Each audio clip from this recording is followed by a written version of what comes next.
Break तो बात करना सिलसिला एक बार फिर तो जारी है। नगर निगम के कच्चे मुलाजमान ने पंजाब सरकार के खिलाफ हल्ला बोलिया। लुधियाना में सड़कों से एक कच्चे मुलाजम उतर आए ने ते उन्होंने जम के सरकार के खिलाफ नारेबाजी की थी। घंटाघर चौक से जाम लगा के इत्थे नारेबाजी की गई। पंजाब सरकार से वायदा खिलाफी का इल्जाम भी लगाया गया। सो लुधियाना में सड़कों से उतरे हुए कच्चा मुलाजम नजर आए ने जिन्होंने घंटाघर चौक से जाम लगा दिता। इत्थे जम के सरकार के खिलाफ नारेबाजी की है। पंजाब सरकार से वायदा खिलाफी का इल्जाम इन्होंने मुलाजमान ने लगाया। उन्होंने कहा कि सरकार ने कोई वायदा पूरा नहीं किया। पक्का करने की मांग लैके मुलाजम संघर्ष कर रहे हैं। सो लुधियाना के इत्थे जम के सरकार के खिलाफ हल्ला बोलिया गया, जिन्होंने जम के नारेबाजी की थी। सरकार से वायदा खिलाफी का इल्जाम भी लगाया, जिस विच महिला मुलाजम भी शामिल सन। नगर निगम के कच्चे मुलाजमान ने पंजाब सरकार के खिलाफ हल्ला बोलदਿਆਂ होया इत्थे रोस विखावा किया। सड़कों से उतर आए मुलाजम ਅਤੇ ਇੱਥੇ ਕੱਚੇ ਮੁਲਾਜ਼ਮਾਂ ਵੱਲੋਂ ਸਰਕਾਰ ਦੇ ਖਿਲਾਫ ਜਮ ਕੇ ਨਾਅਰੇਬਾਜ਼ੀ ਕੀਤੀ ਗਈ। ਦੱਸੀ ਕਿ ਘੰਟਾਘਰ ਚੌਂਕ ਤੇ ਇਹ ਜਾਮ ਲਗਾਇਆ ਗਿਆ, ਜਿੱਥੇ ਮੁਰਦਾਬਾਦ ਦੇ ਨਾਅਰੇ ਲਗਾਏ ਗਏ।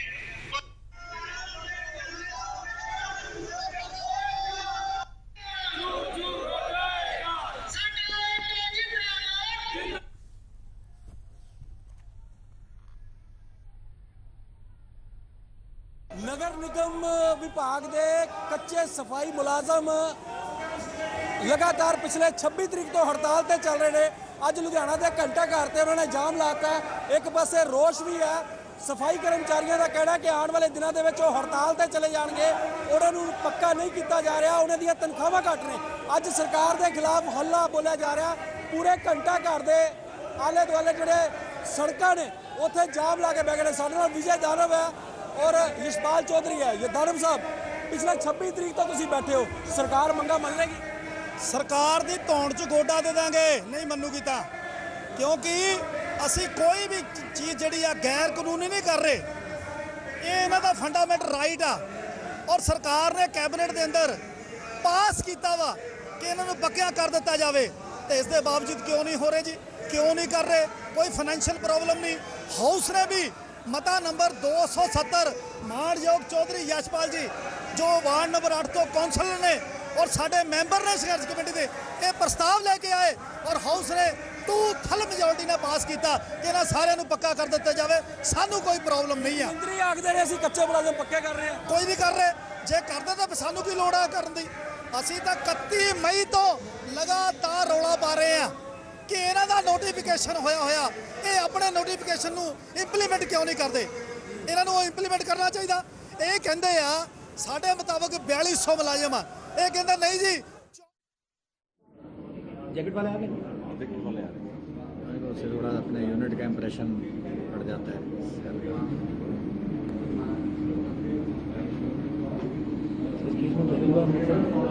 दोनों विदाउट मतलब मुझे तो पता तक चलता है कि सर एयरपोर्ट नहीं साधु दिन वैसे ही कह रहा था किसने दिखाया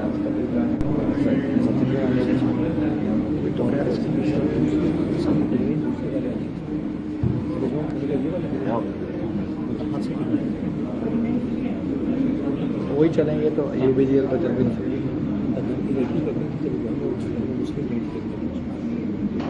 % मानने बनना है। जब हमने यहाँ पे कहीं से लिया है तो हमने क्या किया है, कहाँ से आ रहे थे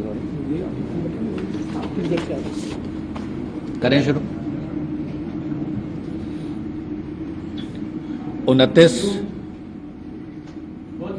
29 मई को एक बहुत ही दर्दनाक इंसिडेंट हुआ था जो कि हम सब जानते हैं।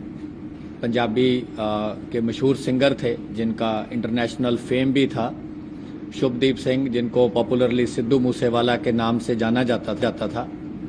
तो उनकी एक बहुत ही ब्रेजन किलिंग हुई थी और जवाहर के विलेज जो कि डिस्ट्रिक्ट मानसा एरिया में आता है, वहाँ पे ये इंसिडेंट हुआ था। जैसा कि आप जानते हैं, स्पेशल सेल लगातार बड़े केसेस पे जहाँ पे हमें लगता है कि इंटरस्टेट रेमिफिकेशंस हो सकती हैं, वहाँ पे काम करता आया है। उसी टाइम जब हमारे ध्यान में ये और नोटिस में चीज़ आई कि इस तरीके से ये हुई है और उसके वीडियोस वायरल हुए, स्पेशल सेल की मल्टीपल टीम्स ने उसी टाइम से इस पे काम करना शुरू कर दिया। और जैसा कि पहले हम लास्ट प्रेस कॉन्फ्रेंस में आपसे सारा शेयर कर चुके हैं, तो काफ़ी एक्सटेंसिव एफर्ट के बाद फर्स्ट ब्रेक थ्रू हुई थी, जिसमें कि एक्चुअल शूटर पकड़े गए थे। शूटर से पहले मास्टरमाइंड को ऑलरेडी स्पेशल सेल ने अरेस्ट किया था। ऑलरेडी वो एक मुकोका केस में अरेस्टेड था और उसने अपना role as a mastermind confess कर लिया था। लेकिन उसके बाद जो मेन एफर्ट था स्पेशल सेल का मास्टरमाइंड पता चलने के बाद और इसकी इंटरनेशनल कॉन्स्पिरेसी पता चलने के बाद था कि जो एक्चुअल शूटर्स हैं, जो सीन ऑफ क्राइम पे गए हैं, जिन्होंने एक्चुअल फायरिंग करी है और शुभदीप सिद्धू को गोली मारी है, उनको पकड़ा जाए। तो फर्स्ट जो हमारी ब्रेक थ्रू थी 19 जून को, उसमें हमारी न्यू दिल्ली रेंज की टीम ने under supervision of Pramod Kushwaha DCP और हमारे एसीएसपी हृदय भूषण और मिस्टर नेगी एंड बाकी सारी जो न्यू दिल्ली रेंज की टीम थी, इन्होंने प्रियव्रत फौजी को अरेस्ट किया, कशिश कुलदीप को अरेस्ट किया और तीसरा केशव, जिसने सारी रैकीज करी थी, शूटर्स को ट्रांसपोर्ट किया था, उसको अरेस्ट किया। उनकी अरेस्ट के बाद भी हमारी टीम्स लगातार इस केस पे मेहनत करती रहीं और हमारी टीम्स को ये था कि जल्द से जल्द जो अभी बाकी 4 शूटर नहीं पकड़े गए और जो लोग इनको मेन शरण दे रहे थे, इनको लॉजिस्टिक्स प्रोवाइड कर रहे थे, इनको हाइड आउट्स प्रोवाइड कर रहे थे, इनके वेपन संभाल रहे थे, इनको गाड़ियां दे रहे थे, उन पे भी एक्शन किया जाए। उसी के चलते कल देर रात तकरीबन 11 बजे के आसपास हमारी टीम, जो कि लगातार 6 स्टेट में इनके पीछे लगी थी, मध्य प्रदेश, झारखंड, उत्तर प्रदेश, हरियाणा, गुजरात और दिल्ली, इन सारी जगहों पे 1-2 बार हमारी टीम ने इनको मिस भी किया, लेकिन उन्होंने फिर भी अपना एफर्ट नहीं छोड़ा और पीछा करते रहे।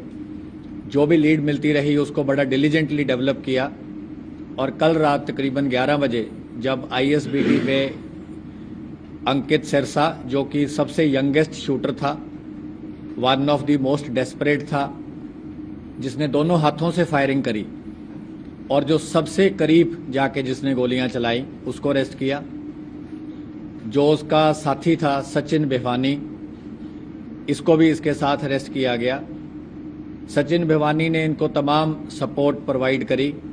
वारदात से पहले ये जब उकलाना मंडी में रुके, सिरसा डिस्ट्रिक्ट में रुके और फतेहाबाद में मूवमेंट हुई, तमाम जगह पे, और इंसिडेंट के बाद तोशा में, फतेहाबाद में, पिलानी में, बाद में कच्छ एरिया में, उसके बाद जो 6 स्टेट्स मैंने आपको बताई हैं, उसमें भी जितनी मूवमेंट इनकी हुई, उसमें सचिन भिवानी और इसका एक साथी कपिल पंडित, इन्होंने मेन रोल प्ले किया।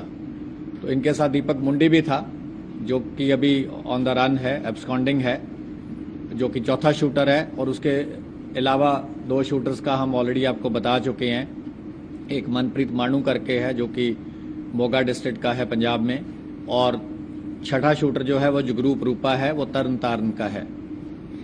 तो इस तरीके से स्पेशल सेल लगातार इस पे काम कर रहा है, जैसे कि ऑर्गेनाइज्ड गैंग्स पे, सिंडिकेट्स पे, एंटी टेरर पर्सपेक्टिव से स्पेशल सेल हमेशा काम करता आया है। और स्पेशल सेल का हमेशा यही फोकस रहा है कि जो लोग भी ऐसी बड़ी वारदात में शामिल होते हैं जिसकी इंटरस्टेट रेमिफिकेशंस हैं, जिससे फ्यूचर में दिल्ली में भी कोई चीज़ ऐसी हो सकती है, दुर्घटना, तो स्पेशल सेल का यही टास्क होता है कि हमारी ये तमाम कोशिश रहे कि जो चीज़ कहीं और हुई है उसको राजधानी में होने से फ्यूचर में प्रिवेंट किया जा सके। तो हमारी सारी टीम्स ने, स्पेशल सेल की ने, not only New Delhi range but बाकी रेंजेस भी, जैसा कि हम पहले बता चुके हैं, northern range, southern range, CI, south west, इन सब ने भी बहुत अच्छा काम किया, इसमें काफ़ी ग्राउंड वर्क किया और बहुत अच्छा एक ज्वाइंट एफर्ट रहा। और ये चीज़ भी हम बताना चाहेंगे कि हमने नेबरिंग लॉ एनफोर्समेंट एजेंसी से भी बहुत अच्छा कोऑपरेट किया है। तमाम इनपुट्स हमने बड़े टाइमली शेयर किए, उनसे भी हमें काफ़ी कोऑपरेशन मिला है। और ये एक जॉइंट एफर्ट है जिससे कि ये जो शूटर्स थे जिन्होंने इतनी प्लानिंग से सारी वारदात को अंजाम दिया था, और इनको जैसा कि हम पहले बता चुके हैं कि फ़ौरन से डायरेक्शंस आ रही थी, और गोल्डी बराड़ का हमने पहले ही बताया है कि एक दिन पहले भी उसकी कॉल आई थी 28 तारीख को, जब इनको बोला गया कि कल ये वारदात को अंजाम देना है।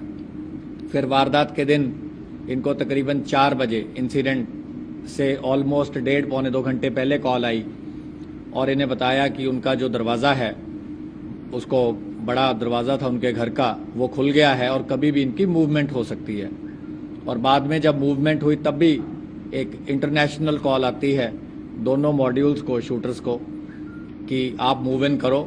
इस टाइम वो अकेले जा रहे हैं और उनके साथ 2 दोस्त हैं और कोई भी गनमैन नहीं है। और जैसा कि हमने पहले भी बताया है, वारदात के बाद प्रियव्रत फौजी जो बोलेरो मॉड्यूल का हेड था, ये कॉल करके बताता है कि इन्होंने जो काम इनको सौंपा गया था इन्होंने पूरा कर दिया है। करोला का मॉड्यूल हेड ने क्या बताया ये हमें इसलिए नहीं पता क्योंकि वो अलग चले गए थे, लेकिन जो वारदात से पहले का था जिसमें गोल्डी बराड़ ने दोनों मॉड्यूल से बात करी, वो चीज़ हम ऑलरेडी आपसे शेयर कर चुके हैं। नहीं, वो हमने पहले भी बताया था कि वो जो पूरा वेपन यूज़ हुए हैं वारदात में, वो इन्होंने क्योंकि बहुत एलेबोरेट प्लानिंग करी थी, तो वारदात के 2 दिन बाद 1 जून को वो वेपन एक आदमी इनसे अलग लेके गया है। वो इससे ज़्यादा डिटेल हम आपसे नहीं शेयर कर पाएंगे, हमारी टीम्स इस पे भी काम कर रही हैं।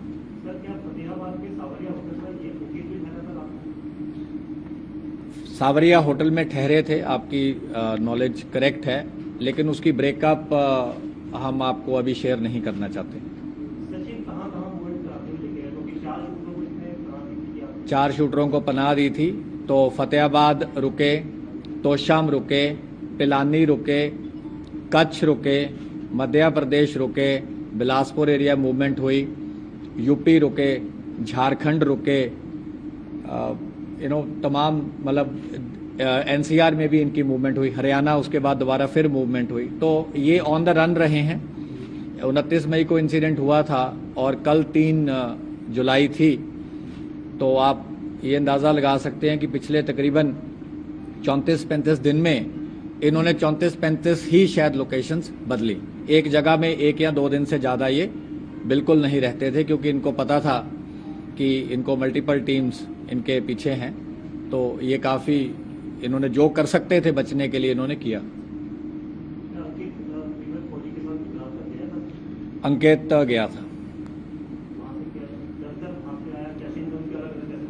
हमने आपको लास्ट टाइम भी बताया था कि प्रियव्रत फौजी जो था ये बिना मास्क के ये 2 से लेके 7 तारीख तक जून को ये गुजरात कच्छ एरिया में रुके। तो प्रियव्रत फौजी जो था ये बिना मास्क के घूमना शुरू कर दिया।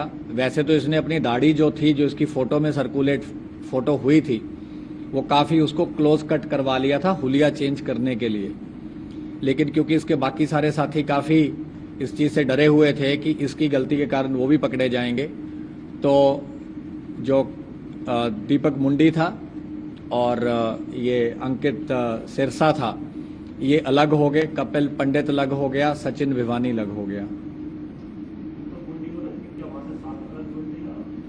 वो जो आप पूछ रहे, देखो उसमें तो बड़े बार इन्होंने कॉम्बिनेशन चेंज किए। कभी कोई किसी के हाइड आउट पे आ जाता था, कोई कहीं चला जाता था।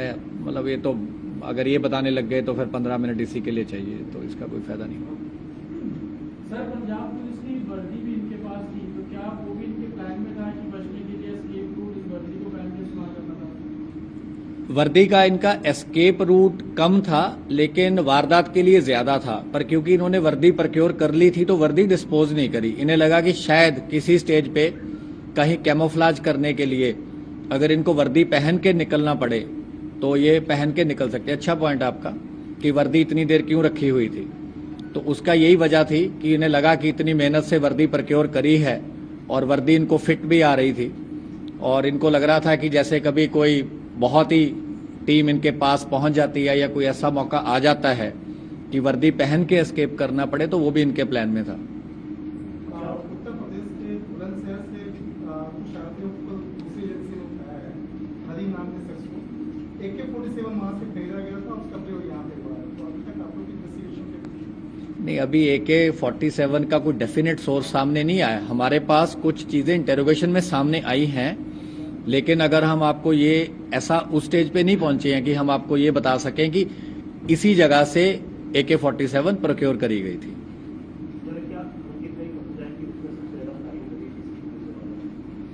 अंकित काफी डेस्परेट था, ये यंगेस्ट है, इसकी उम्र तकरीबन 18.5 साल है। तो ये दोनों हाथों से इसने वेपन पकड़ के फोटो वगैरह अपनी खींचवा रखी हैं। एक वो बुलेट्स को ग्राउंड पे रख के मूसेवाला लिख के इसने फोटो भी खिंचवाई हुई है। अप्रैल के महीने इसने 2 वारदातें करी हैं, लॉरेंस बिश्नोई के भाई के कहने पे 2 जगह फायरिंग करी है। तो वो चीज़ें अभी हम आगे उसकी इन्वेस्टिगेशन कर रहे हैं। सर कौन सा गैंग? हाँ जी, गैंग कौन सा है? क्योंकि अलग अलग गैंग का नाम सामने आ रहे हैं, इसमें कभी अलग गैंग आती है तो ये इसी मॉडल इसी से जुड़े।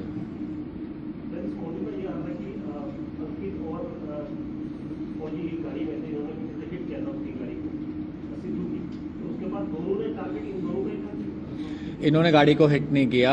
जब उनकी गाड़ी के पीछे पहले जो मानू और रूपा थे वो एक अलग एक वहाँ कैनाल रोड है मानसा में, इनको था कि कैनाल रोड लेंगे वो थार के साथ, लेकिन वो उस रोड से जब नहीं गए तो इन्होंने फटाफट गाड़ी को यू टर्न किया, करोला को दोबारा से इन्होंने पीछे लगाई, बोलेरो को ओवरटेक किया, थार को ओवरटेक किया करोला ने, और ओवरटेक करते करते मनप्रीत मानू ने AK-47 से बर्स्ट फायर किया। उसके बाद करोला आगे रुक गई, इन्होंने देखा कि थार रुक गई है, गोलियां लग गई हैं, टायर भी बर्स्ट हो गया था, और बोलेरो क्योंकि टेल कर रही थी तो बोलेरो भी जाके थार के आगे रुक गई, क्योंकि ये बड़ा एक नेचुरल सी बात थी कि जब फायरिंग हो रही है तो वो एक साइड से फायरिंग करेंगे, नहीं तो आपस की फायरिंग उनको एक दूसरे को ही लगेगी। तो जब इनकी थार शुभदीप की रुक गई और इनके गोली लग गई तो बोलेरो ने भी थार को ओवरटेक कर लिया। ओवरटेक करने से इन्होंने सारों ने एक साइड से फायरिंग करी। सबसे पहले मानू उतरा, चारों लोग बोलेरो से उतरे, रूपा ने करोला यू टर्न करी, यू टर्न करते हुए जो करोला का एक दरवाजा था वो बोलेरो के साथ टकराया, जिसकी वजह से जब ये मौके से भाग रहे थे तो इनकी गाड़ी का दरवाजा भी बंद नहीं हो पाया था। उसका वजह यही थी कि जब वो यू टर्न कर रहा था तो बोलेरो की एक साइड और करोला की एक साइड आपस में टकरा गए थे और रूपा एंड में उतरा, क्योंकि पहले गाड़ी उसने यू टर्न करी, यू टर्न के बाद उतर के उसने फायरिंग करी।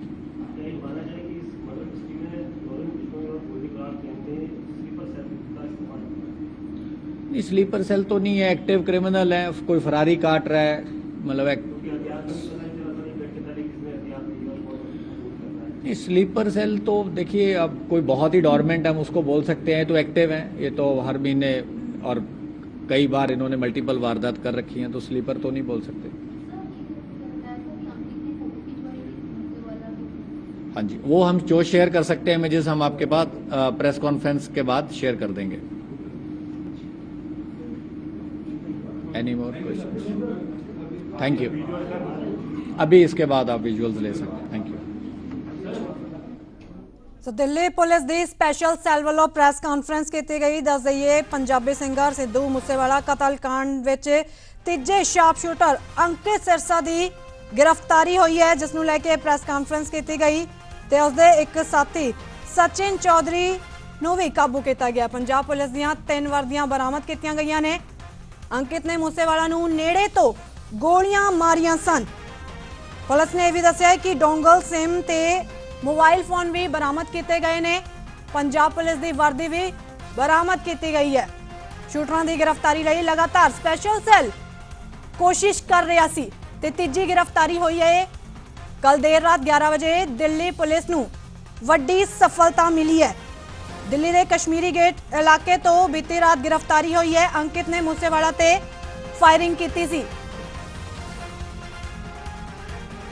ਕਸ਼ਮੀਰੀ ਗੇਟ ਇਲਾਕੇ ਤੋਂ ਅੰਕਿਤ ਸਿਰਸਾ ਦੀ ਗ੍ਰਿਫਤਾਰੀ ਹੋਈ ਹੈ ਤੇ ਅੰਕਿਤ ਸਿਰਸਾ ਨੂੰ ਜੋ ਪਨਾਹ ਦੇ ਰਿਹਾ ਸੀ ਸਚਿਨ ਚੌਧਰੀ ਤੇ ਇਸ ਦੀ ਵੀ गिरफ्तारी हुई है। पंजाब पुलिस दियां 3 वर्दियां भी बरामद कीतियां गईयां ने।